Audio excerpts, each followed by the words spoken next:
Good evening, everyone. My name is Mathias Rambaud. I'm the head of the book department of the French Institute. Welcome here at the French Institute for this new event of the Beyond Words Festival of Contemporary Literature, which started on Monday and continues until Sunday. All events are accessible either online, live and replayed, or here on site at the French Institute, thanks to the hybrid format that our great technical team has managed to set up. Today we welcome Delphine Minoui, who is live online from Paris, France. And here in our salon, we welcome Dima Wannous and Ian Black.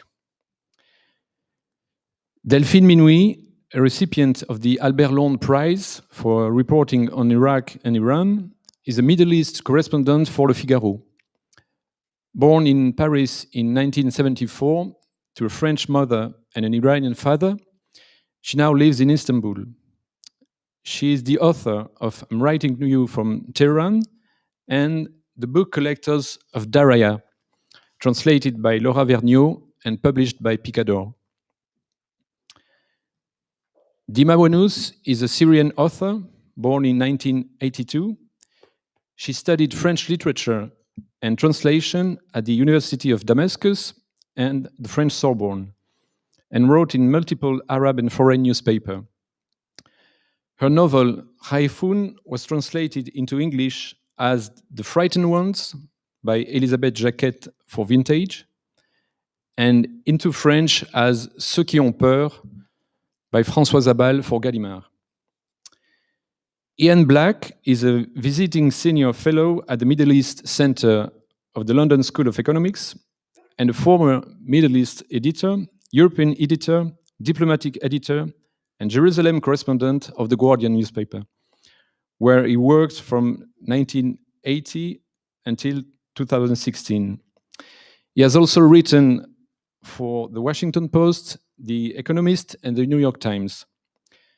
He appears regularly on British international TV and radio channels commenting on Middle Eastern issues, and he's the author of Enemies and Neighbors, Arabs and Jews in Palestine and Israel, 1917-2017, published by Grove Atlantic.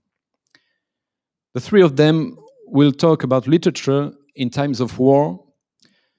And although we had the war in Syria in mind when we organized this event, it is a universal topic, as the current events in the Middle East, unfortunately, show us. To the virtual audience, you can ask some questions to our guests via the chat bar on YouTube and Facebook. And of course, the physical audience is welcome to ask their question at the end. Also with us is the actress Olivia Ross, who will read some passages from both Delphine and Dima's books. And we kindly ask the physical audience not to film or record the event with your mobile phone. And now, Ian, I'll pass the floor to you. Thank you. So, welcome. Welcome to the physical and virtual audience. Delphine and Dina have already been introduced by Mathias. So, my first question is for Dima, who happens to be here. So, The Frightened Ones, Al-Haïfoun, Ceux qui ont peur, is, I know, your second novel. Yeah, I'm sorry. Yeah. Sorry. The first was The Chair in 2008. Before that, the short story collection Details. What led you to write this excellent book? Thank you, Ian. Hello, Delphine, and hello, everyone. I'm really happy to be here, not just virtual, but in reality, to meet people. So for your question, Ian, and I hope I can answer in English, because my English, it's not really, good. So I lived in Syria for 29 years, and I can't remember anything without the fear. So the fear was an essential element and dominate element in Syria. I remember a friend of mine, and she have the same name as me, Dima. She met her father for the first time when she had 14 or 15 years, because her father was arrested when 2 months before she born, because he was a member of the Communist Party. So I remember all this story around me, around my family, the friends of my family. The regime was okay. It was a dictatorship who pushed people to become crazy. You start by have fear from regime, but then you start to have fear from your neighbor, from the taxi driver, from the concierge. I remember we moved in Damascus, me and my husband, 3 times, and every time we moved, we changed home, and we changed quartier, we changed all the area. The concierge also go with us, change his position from this street to the other one. So it was very, very, tough to be controlled all the time. It was impossible to write anything after the revolution, anything just about fear, you know. Okay, there's a grim background to your book, obviously. Dima, Delphine. Can you hear me? Hello. Okay, so I found it remarkable that you researched and wrote this book entirely by WhatsApp, Skype calls, online on Facebook, without ever visiting Daraya, and you only met your heroes or characters, including the library's founder, Ahmed Muazzamani, in Istanbul, right?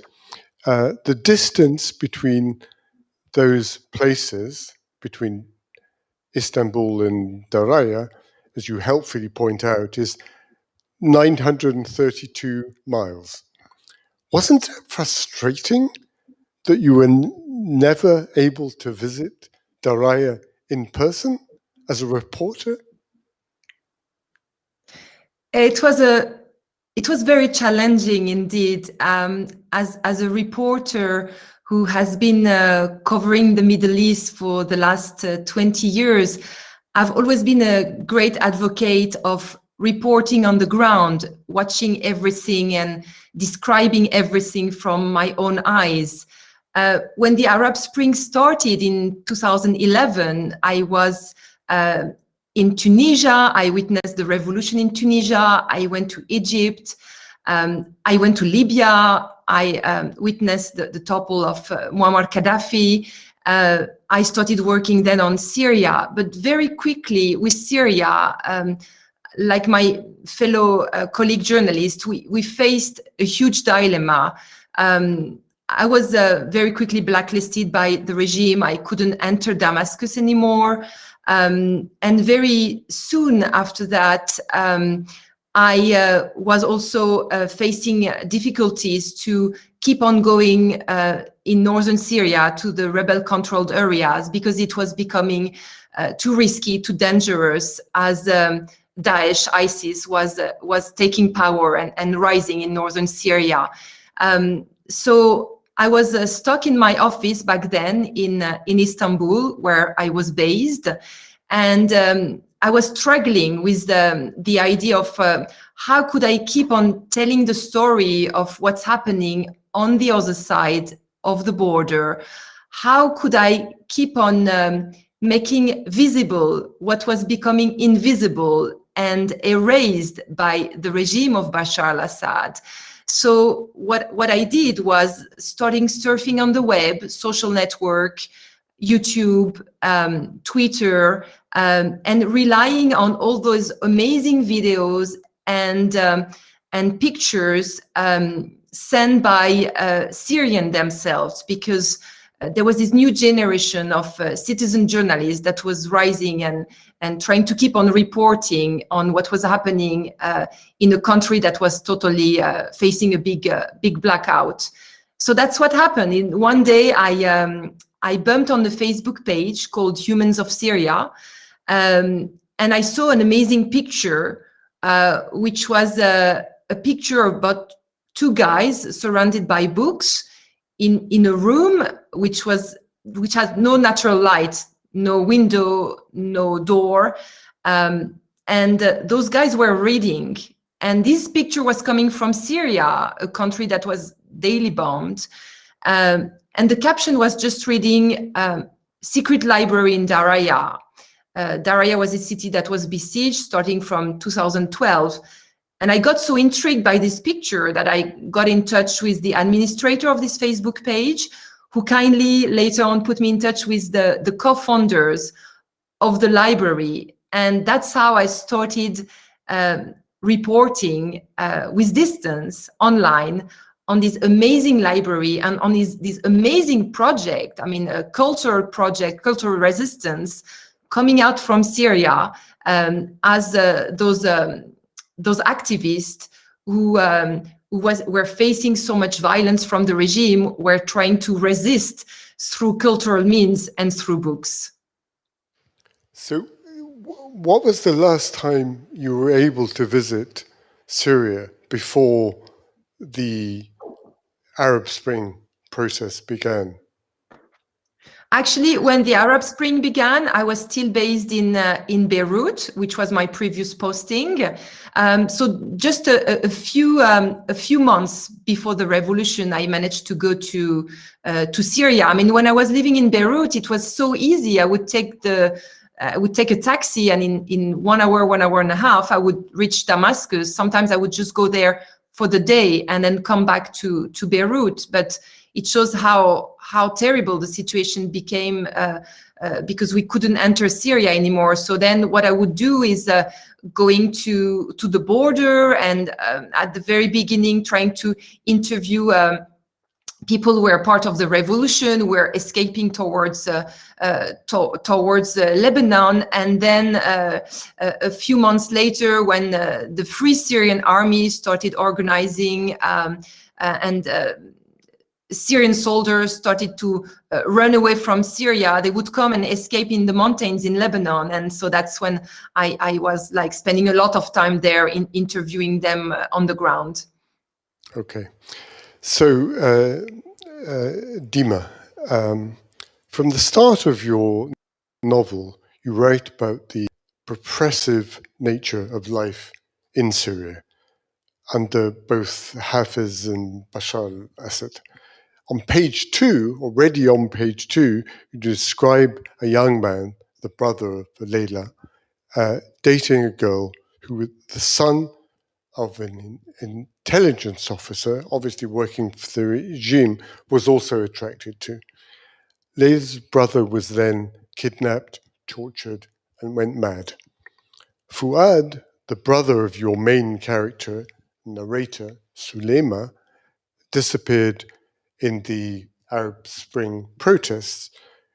You describe the schoolyard as, quote, where students experimented with ways of life they might later lead in Assad's Syria, end quote. Are those incidents based on real stories? Can you share some of your own experiences? Yeah, as a writer, I find very difficult to be like neutral and especially in a country like Syria, where the reality is more strong than imagination. So, for example, sometimes you read like a novel, and some chapitre you find that the writer have a fascinant imagination. In Syria, it's the opposite. So you listen to the story of other people who was arrested, who was torturé, who was and you say, oh my God, it's like a novel, it's like a fiction, it could be like a reality.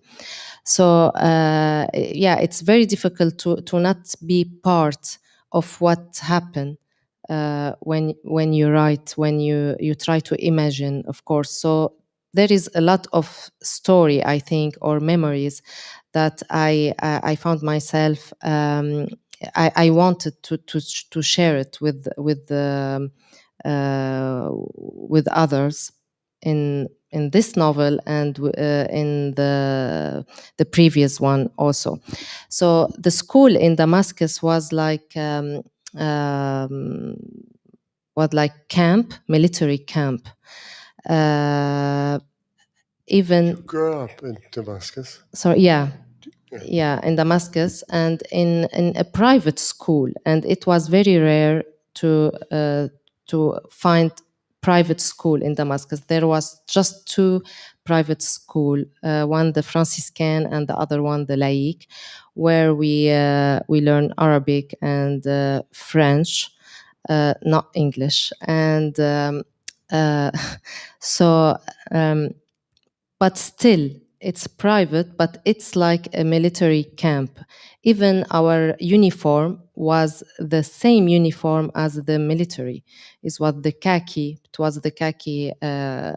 costume. And I remember that all the windows, for example, was entouré with the clôture. It's like, it's like in jail.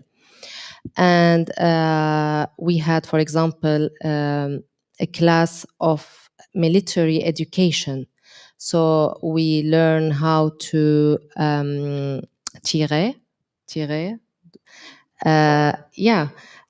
So we learn how to be aggressive. They try to learn us how to be aggressive. So and the regime, it was also in the school, of course. There was a lot of picture of Hafiz al-Assad, of course. When I was in school, it was Hafiz al-Assad, the president, not Bashar. And there was a lot of girls of official, of, for example, minister or member of the parliament, and I can see the power of this girl, for example, how she treat the other prof, how she treat us, how the prof treat us when she's in class, So yeah, the school was horrible and terrible place to live. As the street, as the everything, as every societe in Damascus, in Syria. And that was an elite school, right? Yeah. Yeah. Okay, so Delphine, over to you. So you quote Mazen Darwish, this famous Syrian human rights activist, as saying, quote, "There is no jail that can imprison the free word, nor is there a siege tight enough to prevent the spread of information," end quote. But doesn't the outcome of the civil war contradict that hopeful and optimistic view? Well, you know, definitely when you look now at the big picture, I mean, from a Western point of view, this revolution was a total failure. Now you have more than half of the Syrian society who doesn't live in its hometown anymore. You have so many displaced people, refugees. Forget also about all the people who've been killed, people who are still facing torture in jail as we are talking today. But I think it's important to listen to the voices from inside Syria, even those who've been crushed by the regime. So many of my contacts, so many of these activists, amazing young activists from Daraya that I interviewed for months and years, are still big believers in a possible future Syria with democracy. And that was the case during the siege of Daraya. You can imagine a siege that lasts for 4 years, a city totally cut from the world, no electricity, no running water, no baby formula for the babies, a city where people could barely eat something. I mean, at one point during the siege, they could only feed themselves with one daily soup made out of tree leaves that they would pick up in the streets. But despite all this violence and pressure on a daily basis, sometimes almost 80 barrel bombs would fall on the city per day.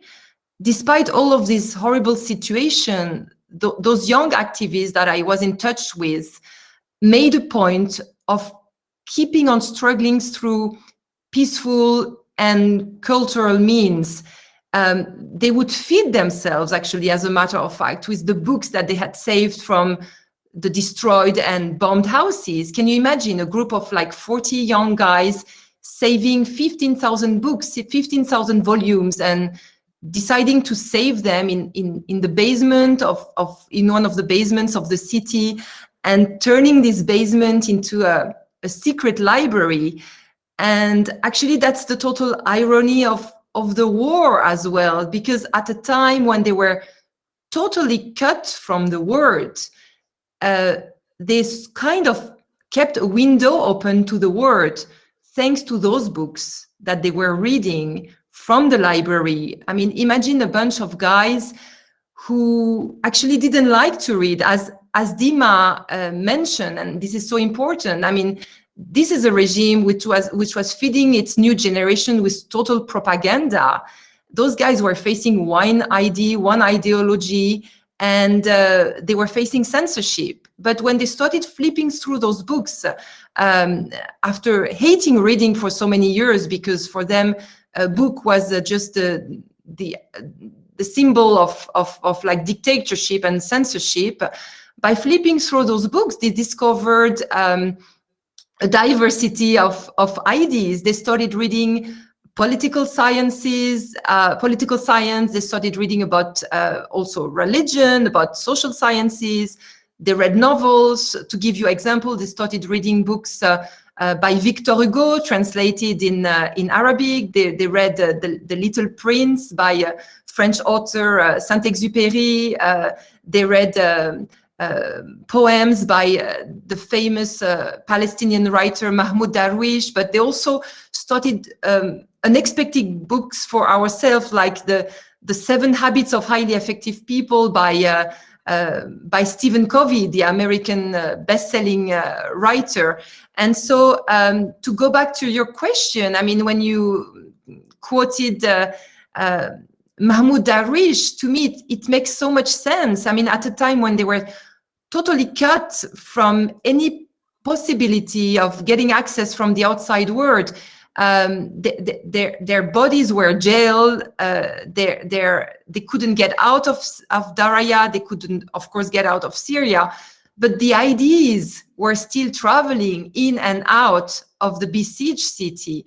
And as Ahmad, one of the co-founders of the library, kept on telling me, he was telling me, you know, Delphine, we can destroy a city, but we cannot destroy ideas. And that was kept them alive during this whole siege. Thank you. very moving. I think Olivia Ross is about to read an excerpt from The Frightened Ones in French and English.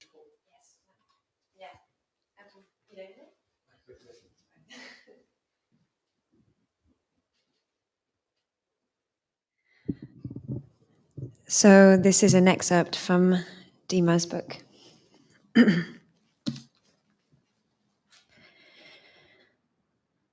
J'avais 5 ans quand nous avons quitté notre ville pour nous installer à Damas. De cette époque, je ne me remémore que des bribes d'images, qui ne sont sans doute pas sorties de ma mémoire, mais des récits de ma mère. Car je me perds entre ce dont je me souviens vraiment de mon enfance et ce qu'on m'a raconté ou ce qu'on a dit en ma présence.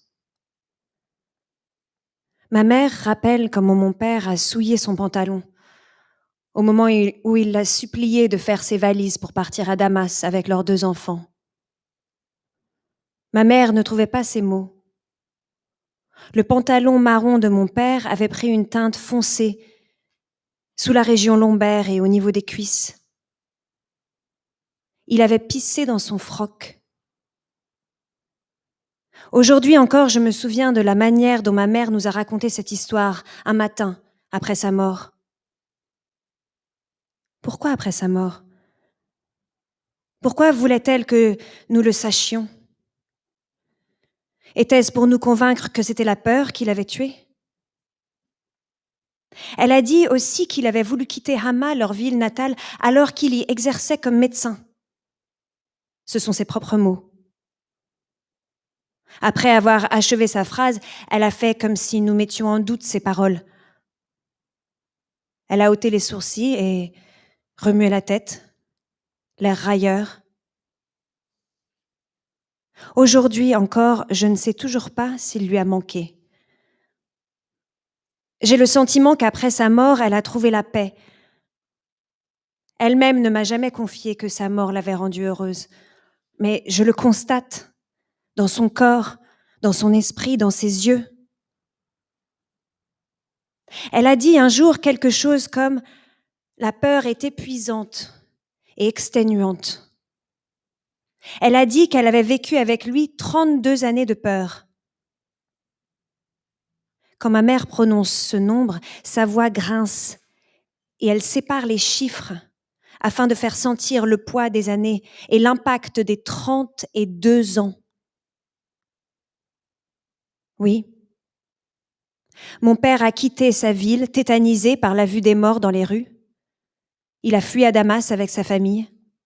Il y est resté même après la fin des massacres et le retour des rescapés chez eux.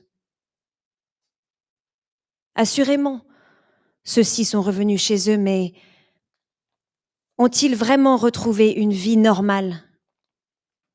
La vie reprend-elle son cours et revient-elle à son rythme d'origine comme si de rien n'était ? Celui qui a senti l'odeur de la mort peut-il récupérer le sens de l'odorat ? Mon père ne nous a jamais parlé de Hama. C'est comme s'il avait réussi à réaliser ce que je n'ai pas pu faire moi-même. Il est parvenu à l'effacer de sa mémoire. Il a réussi à conserver dans la sienne ce qui lui convenait.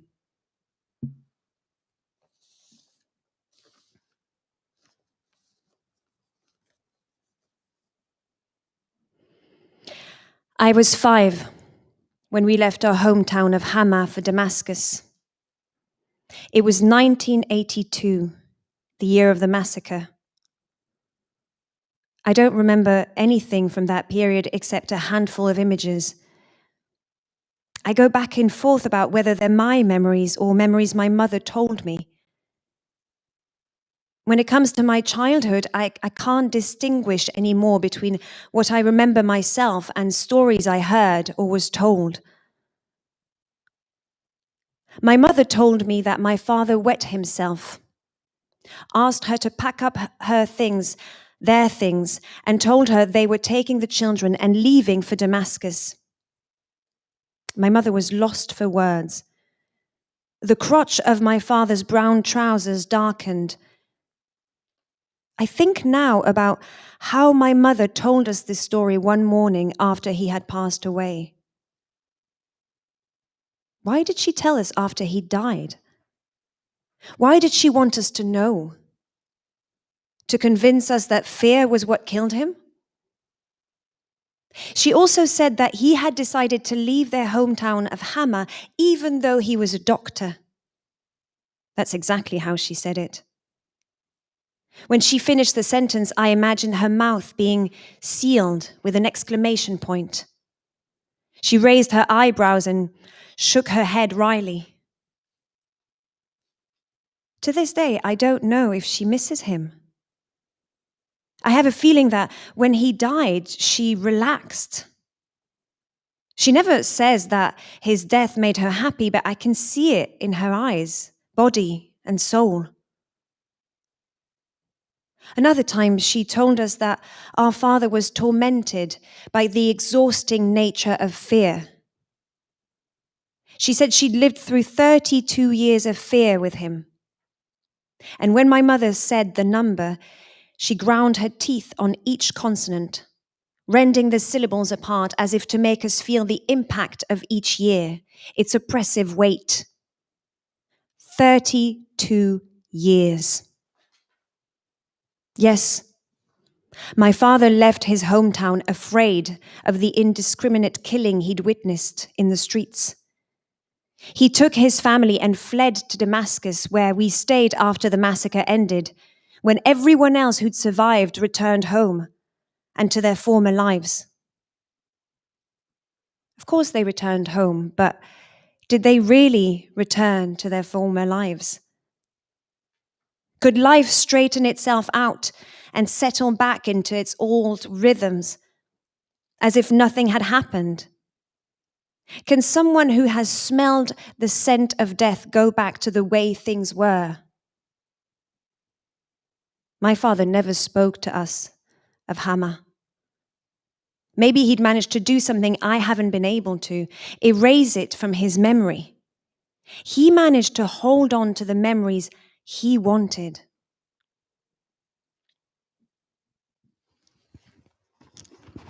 Thank you, Olivia. Dima, we've talked a lot about fear as playing a central role in the book, in Syrian life. Would you define Syria in the past and in the present as a totalitarian society defined by fear of the mukhabarat, the secret police, or simply as a dictatorship? Is change possible in Syria? And the family of Sulema, your hero or heroine, narrator, were originally from Hama. We just heard the scene of the infamous massacre of 1982. Please, can you describe the lasting or even ongoing effect of that landmark event, 1982? Yeah, so it was not allowed for us to say massacre. Massacre, we say? Massacre. Because for the regime, it wasn't a massacre. It was like Hafez al-Assad killed people to save all the population, to save other Syrians. An anti-terrorist operation. Hmm? An anti-terrorist Yeah, operation. exactly. Yeah. Exactly, yeah. That was the view of the regime. Yeah. And also, even in the school, we've never learned anything about what's happened in Hama.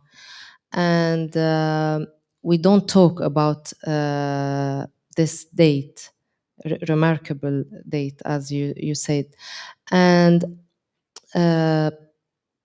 I know later I met a lot of Syrian from Hama who blame also other Syrians, especially the Syrians who lives around, who lives in like a near village or town, because they didn't, for example, open the door for the people who run from Hama when the massacre happened, because people experience this fear.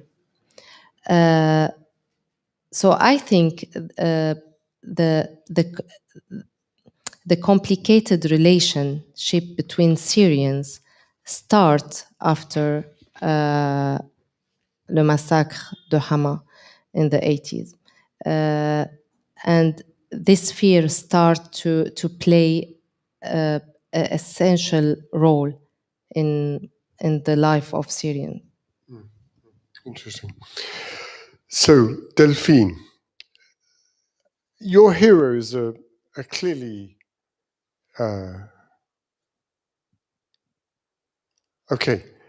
resilient and determined people. By the way, are they still in Syria, or are they in Turkey or Idlib, maybe? Indeed, I mean, sadly, they had to evacuate Daraya in 24 hours at the end of the summertime of 2016. They were displaced 300 kilometers away from their hometown.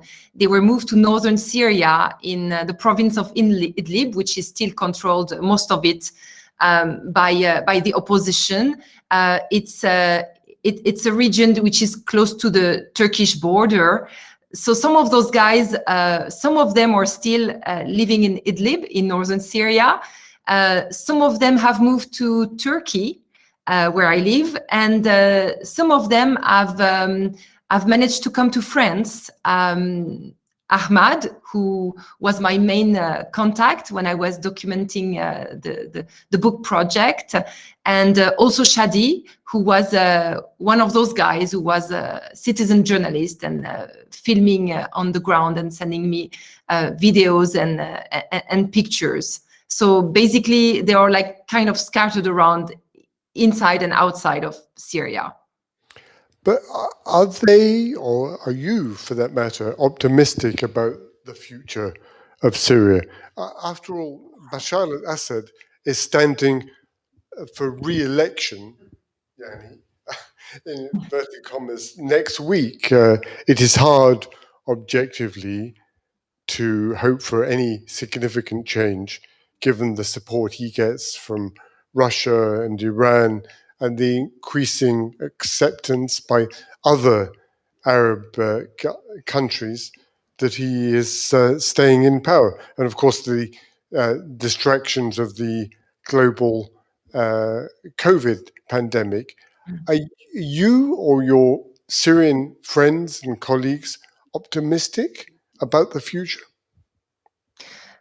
This is a very important question indeed. I mean, this is a topic we always raise when we keep on talking together with Ahmad, Shadi, and the other Daraya guys, which I kept in touch with. I mean, what they say is sadly, Syria doesn't really belong to Syrians anymore. I mean, the peaceful means of the revolution have been forgotten. The revolution has been suddenly crashed between, on the one side, the regime of Damascus, Bashar al-Assad, and on the other side, the jihadis. I mean, even in the media, we keep on talking about these two main actors, but we forget about how the revolution started exactly, actually, 10 years ago. Syria became sort of a proxy war between different countries. You have so many countries involved. The US, you have Turkey, you have Iran, you have Russia. But today, I mean, according to Ahmad and Shadi and their friends, it would be a mistake to think that Bashar al-Assad has won over the country. If Bashar al-Assad is still in power, it's thanks to his two key allies, Russia and Iran. Of course, he's still in power, but he's in power over a totally destroyed country. There is a huge economic crisis. There is instability in terms of security. There is COVID, as you just mentioned. And those guys in Daraya, indeed, they lost everything. They lost their beloved city. They lost their revolution. They lost their friends. They lost some of their relatives who were killed during the revolution and during the bombings. But to them, definitely, the revolution is still alive. It's a project. It's an idea. They often used to quote, actually, the French Revolution as a reference, reminding us that the revolution didn't happen in 24 hours. It took years. It took long time to find sort of a stability, to build up a real democratic project. And that's what they believe in. They definitely understand that you won't get democracy tomorrow, maybe not even in 10 years. But to them, even if let's say the collective utopia of the revolution is a bit over, now they all decide to focus on the more individualistic project, going back to a normal life, going back to their studies, creating NGOs, even in exile, to be able to build a better future, maybe not for them, but for their kids and for the future generation. Good to hear. Good to hear. So, Dima, you refer throughout your novel to sectarianism, Alawites, and Alawites as the basis for the Assad regime. Can you elaborate a little bit about that aspect of Syrian social life? I recall, for example, that one Alawite, I can't remember his name, was a prominent figure in the period of the Arab Spring. Is it possible for Alawites and Sunni Muslims, the majority of the population in Syria, right, to be friends? You write, anybody who spoke with an Alawite accent was assumed to be a country bumpkin, end quote.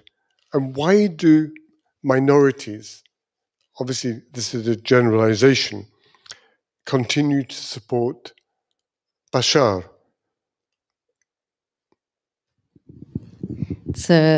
It's very important question, but difficult question also, because now, like after 10 years of the revolution, it's very hard to answer this question.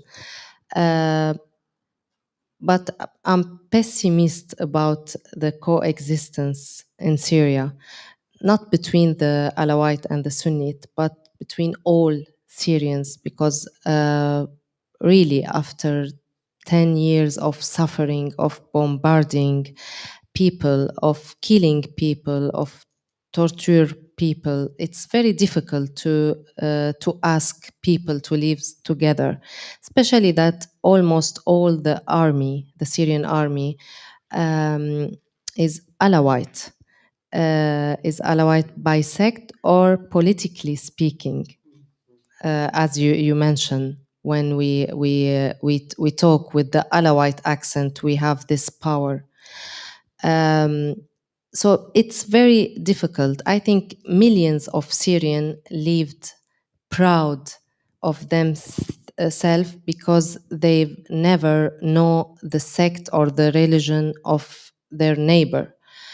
I don't find this issue healthy. The Syrian was forced to live together, was forced to love other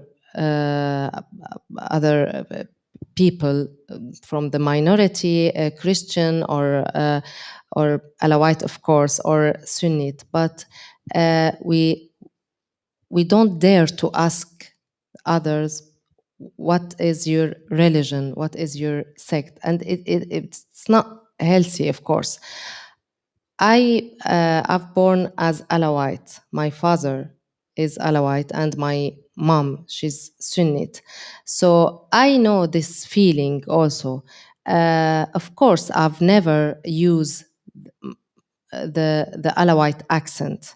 And maybe I'm not really good with the Alawite accent. It's like my English, but but still I know that I can use this accent if I'm in a horrible situation. If Right. I can use it.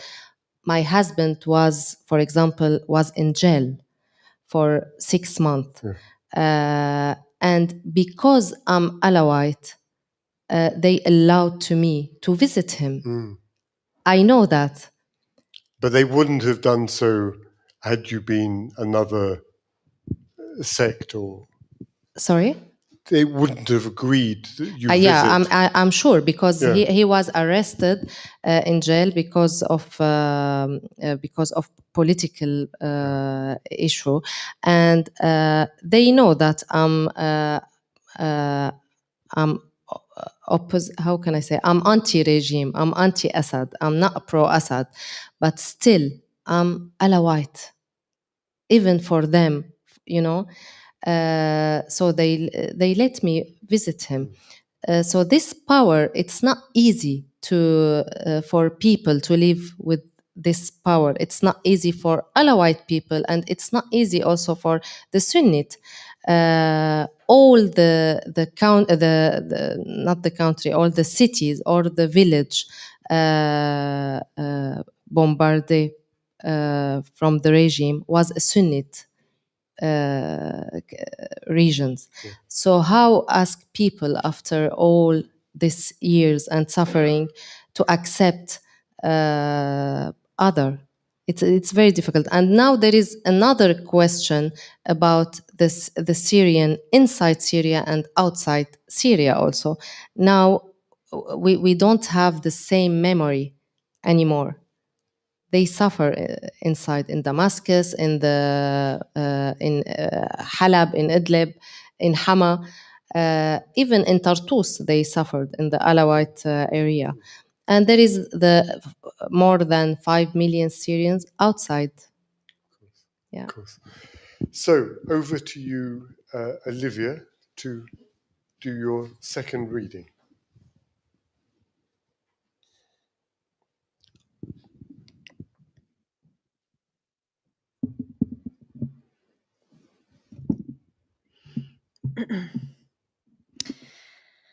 This is from Delphine's book.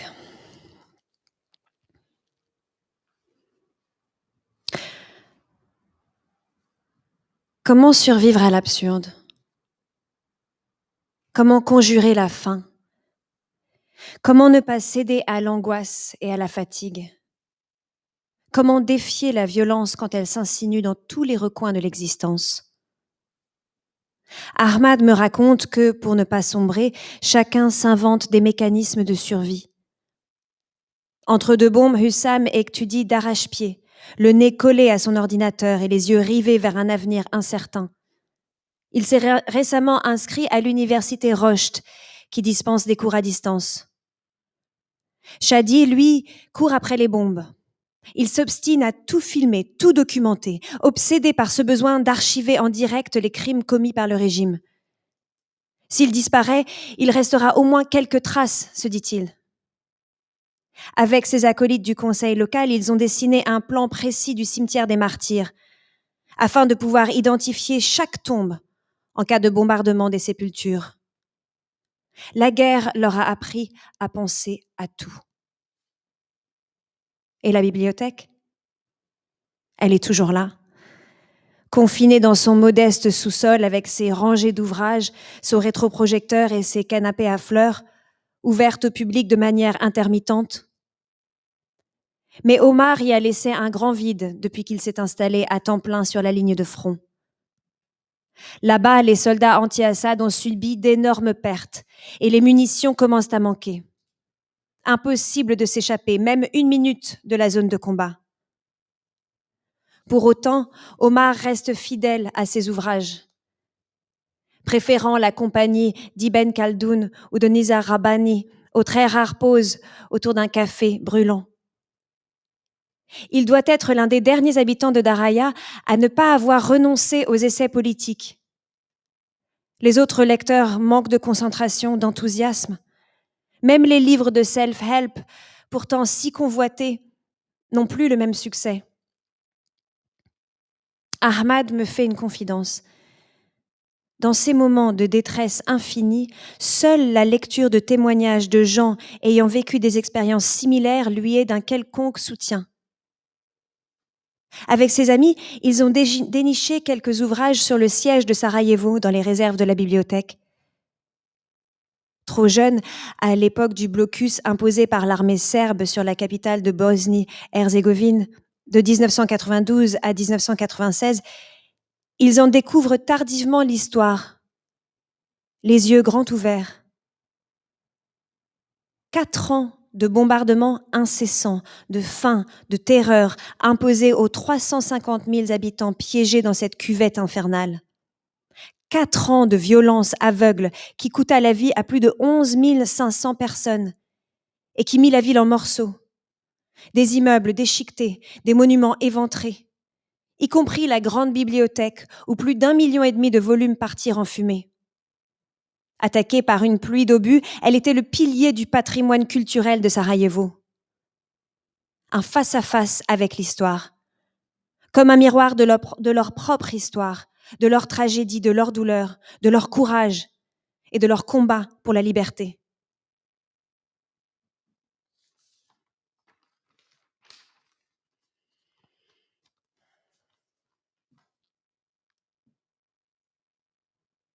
How do you survive in a world of absurdity? How do you ward off hunger? Avoid succumbing to anxiety and exhaustion? Defy violence when it creeps into every corner of existence? Ahmad tells me that everyone in Daraya has invented their own survival mechanisms. Between bombings, Hussam studies relentlessly, nose glued to his computer and eyes fixed on an uncertain future. He recently enrolled at the virtual Rosh University, which offers remote courses. Shadi runs after the bombs. He insists on filming everything, documenting everything, obsessed by the need to archive as they happen the crimes committed by the regime. If he dies, he tells himself, at least some traces will remain. He and his partners on the local council have drawn a detailed map of the cemeteries of martyrs, so they can identify every gravesite in case it is bombed. The war has taught them to think of everything. And the library? It's still there, confined to its modest basement, with its rows of books, overhead projector and flower-patterned couches intermittently open to the public. But there's a big hole since Omar left to take his place on the front line full-time. Out there, anti-Assad soldiers have endured enormous losses, and ammunition is starting to run out. It's impossible to escape the combat zone even for a minute. And yet, Omar remains faithful to his books, preferring the company of Ibn Khaldun and Nazar Rabbani during his very rare breaks with a cup of boiling hot tea. He's got to be the last of Daraya residents to not have given up on political essays. The other readers lack concentration, enthusiasm. Even self-help books, once so popular, are no longer sought after. Ahmad confides in me that in these moments of endless distress, his only solace comes from reading accounts by people who have lived through similar experiences. He and his friends discovered a few books about the siege of Sarajevo on the library shelves. Too young to be aware of the time of the blockade imposed by the Serbian army on the capital of Bosnia-Herzegovina from 1992 to 1996, they belatedly discovered this history, eyes wide open. 4 years of incessant bombings, of hunger, of terror imposed on the 350,000 inhabitants trapped in a hellish valley. 4 years of blind violence that cost the lives of more than 11,500 people and splintered the city into 1,000 pieces, destroyed buildings, gutted monuments, including the Grand Library where more than 1.5 million volumes went up in smoke. Attacked by a rain of shrapnel, it was the foundation of Sarajevo's cultural heritage. The people of Daraya are face to face with history itself, like a mirror of their own history, their tragedy, their pain, their courage, and their fight for freedom. Thank you. So we're going to open the discussion up for questions from the audience. So as you're really here, do any of you have any questions? Can the virtual audience ask questions too? Okay, so you have priority. Thank you, yes. Do we still have the woman in France whose name I've forgotten? Delphine, sorry. Because yes, I think there was an interesting point where Delphine was talking about hope. Do you need a microphone? I can hear you. I can speak up. You were talking about hope and how hope remains, and Dima was talking about the end of hope. And I just wondered if there's a dialogue between the two of you about those different interpretations of how people are feeling. Why do you think you have those different views? Delphine? You start? Why do you think? I'm happy to really to hear that Delphine, she's still optimist until now, because I met her the first time, it was like before 4 years or 3 years, and all the situation was different in Syria. So I'm really happy to know that she's still optimist about the future. Maybe because Delphine also she have a lot of links with the new generation in Daraya inside Syria. This link that I don't have anymore. I lost all my family, friends, and I have no one in Syria left. So Delphine. Thank you, Dina. I guess there may be two main reasons feeding my optimism. I'm from Iranian descent. My father was Iranian. His family went through the Iranian Revolution in 1979. Back then, those guys were also crushed by the regime. They were totally disappointed. But what I learned from the Iranian experience and from talking with my cousins, my friends out there, by also traveling to Iran, I learned that the spirit of the revolution is still nowadays still alive, and despite the general darkness, there is still light inside the society. People don't want really to give up on the situation. Another reason indeed for my optimism is I'm always trying to go beyond the scary headlines, beyond the political decision, and trying to listen to the ordinary people, and especially listen to the extraordinary stories of these ordinary people. I mean, to me, the Secret Library of Daraya is one of the so many examples, hidden examples, that the regime tried to crush.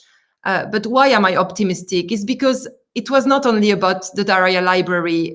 By reporting on Syria, when I could still be able to go there, and when I can still go there sometimes, when I can go for 1 or 2 days in Idlib province, which is still run by the opposition, I'm always bumping on amazing projects. I mean, women who lost so many members of their families, who are improvising themselves as nurses in a field improvised hospital in some buildings. Women creating underground schools where all the schools are destroyed. Guys creating private radios, and when they are not able to keep on airing those programs on the radio because of the jihadis, especially when the jihadis crash these radio stations and blame them for using women on those radio stations, those guys don't give up. I mean, one of them I remember was telling me he couldn't air women's voices on the radio anymore. So what did he do? He found a sort of a transformator of voices, so the women could still go on air, but their voice would turn into a male voice. And when they were forbidden from airing music, especially Western music, as a reaction, because those guys also use humor as a weapon, as a reaction, they would air animals' voices. They would go on YouTube and pick up zoo voices from animals, from cows to lions to tigers. I mean, these are like just single examples of like hopeful stories coming out from the dark situation of Syria. And just to go back to, for instance, the example of those book collectors that I followed from distance for so many years. You know, the library was totally looted by the Syrian soldiers when they entered Daraya at the end of the summertime of 2016. They took the books and they went to Damascus and they started selling the books on a flea market. And what happened is friends of those Daraya guys found those books, bought those books, and they started flipping through the pages. And because back then, during the siege, the Daraya book collectors made a point to number each book and to put the name of his or her owner on the first page. Those guys who found the books on the flea market bought those books and found the name of the owners. And they started to look after them. Sadly, some of them had died. Sadly, some of them were in jail. But for those who were still alive, they found them on Facebook, on the social network. They reconnected with them, and they got in touch with them, and they decided to send the books back to their owners. So today, as we are talking, you have those books which are still traveling. They are traveling to Amman, they are traveling to Beirut, they are traveling to Istanbul. And definitely, I mean, to me, this is the real power of words. This is the real power of books. They go beyond wars, they go beyond imposed walls. And this is also why I keep on writing as a journalist and as a writer, to tell those hidden story, to show this little, even tiny light in the middle of the darkness. Thank you very much. By the way, I loved your line about books being weapons of mass instruction. It's a great line. It really is. Do we have time for... Okay, so I think we... Okay. Justement, vous avez répondu à une de mes questions qui était que sont devenus les livres de la bibliothèque de Daraya. Et mon autre question, c'est avec tous les gens que vous rencontrez, les gens ordinaires qui ont ces histoires extraordinaires, est-ce que vous avez un autre livre en projet?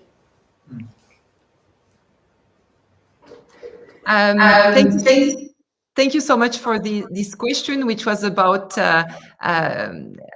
upcoming projects, writing projects. Yes, definitely. I mean, of course, I'm very busy with the daily news in the Middle East and in Turkey, because I work as a journalist for Le Figaro newspaper, and when you work for a daily newspaper, you're busy, more than 24 hours. But to me, it's so important to sometimes stop and go beyond the news and try to keep on telling the story of people. So I'm focusing now more and more on Turkey, and I hope maybe not in the coming future, but in a few years to be able to write a book through the people's eyes, a book on Turkey. Well, thank you very much indeed to both Dima and Delphine for this very moving event. Thank you very much. Thank you. Thank you, Delphine.